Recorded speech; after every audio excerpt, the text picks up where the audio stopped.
காவலர் நினைவு தினம் கோவையில் மலர் வளையம் வைத்து 71 குண்டுகள் முழங்க வீரவணக்கம் செலுத்தப்பட்டது.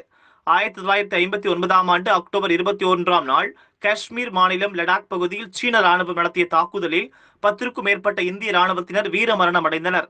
இந்த சம்பவத்தை அடுத்து பணியின் போது உயிரிழக்கும் காவலர்களுக்கு மரியாதை செலுத்தும் வகையில் ஒவ்வொரு ஆண்டும் அக்டோபர் 21ஆம் தேதி வீரவணக்க நாள் நிகழ்ச்சி அனுசரிக்கப்படுகிறது.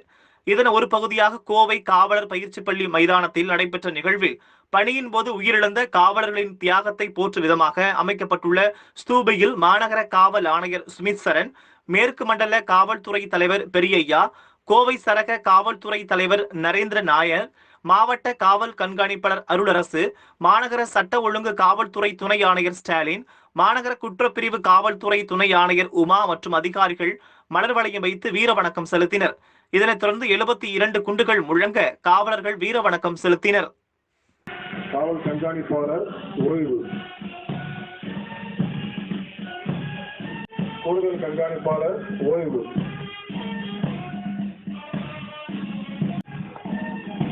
திரு ஆர் வெள்ளிங்கிரி அவர்கள் துணை கண்காணிப்பாளர் சிபிஐ ஓய்வு. பிரசிடென்ட்